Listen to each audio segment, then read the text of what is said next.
Magandang araw, Pilipinas. This is Wick Veloso, President and General Manager of the GSIS. I am joined today by Senior Vice President G.K. Andres, Head of Metro Manila. And today, we are going to discuss investments of the GSIS.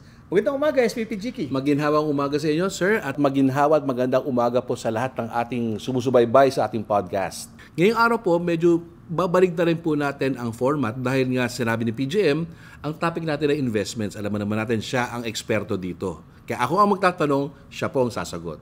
So sir, yung unang tanong natin na talagang gusto malaman ng miyembro natin dahil lumalabas ito sa mga social media post recently. Totoo po bang nalugi tayo ng 8.8 billion pesos? Naku, SVP GK, alam mo, napakalaking fake news niya sapagkat hinahanap nga ng ating finance department. Where did they get 8.8 billion loss?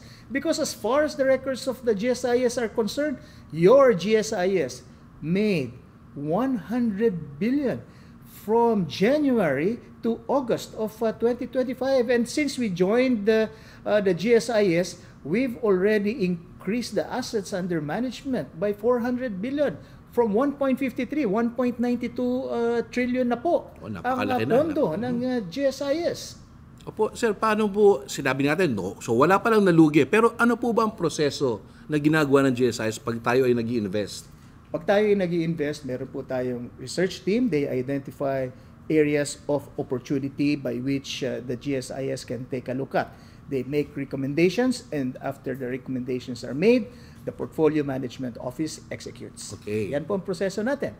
Meron naman po tayong tinatawag na Investments Committee, yung tinatawag nating Assets and Liabilities Committee, nire-review nila yan.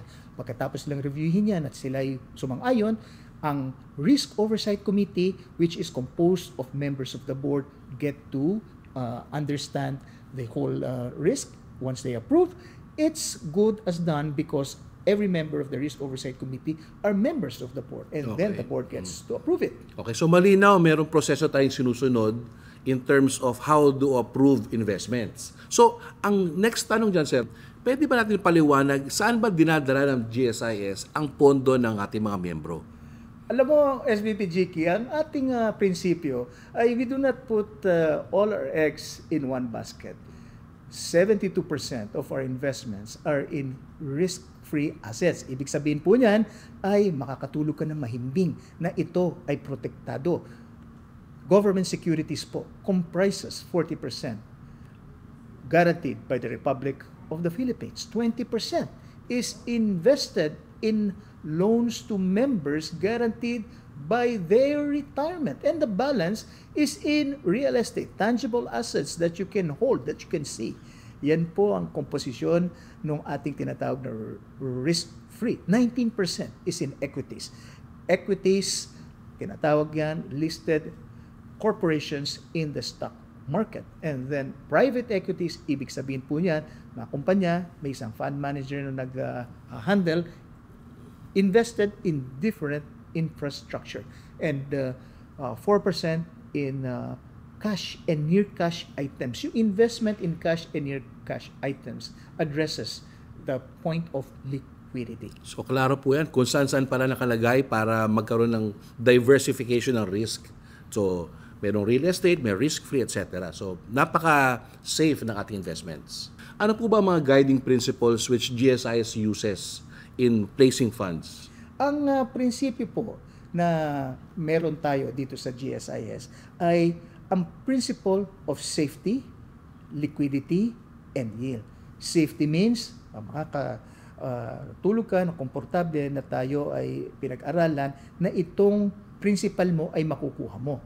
Ang tinatawag na liquidity, pag nangailangan kami ng pera ay matutugan namin ang obligasyon namin sa ating mga miyembro. At yield means profitability na kumikita po yung ininvest ng inyong GSIS. Okay, so napakaklaro pala. Napakadaling tandaan, safety, liquidity, and yield. Kaya po tayo mga GSIS members, wala po tayong dapat ikakamba dahil nga sa sinabi nga ni PGM ay napaka-safe ng ating pondo, hindi nalugi at lahat tayo ay merong patutunguhan na pension someday when we all retire. Kaya dapat huwag mangamba dahil sa GSIS, may ginhawa.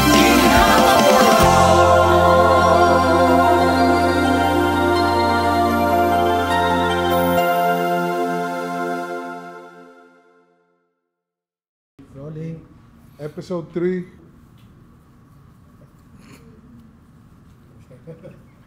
Ikaw naman, nakakita mo hawak sa telepono ko eh. Sandali, di ba siya pa rin ang ano? Ang intro spiel si Sir pa rin kasi siyang host. Ako nga ba? Ayaw ka naman yung sumingit ni Gana.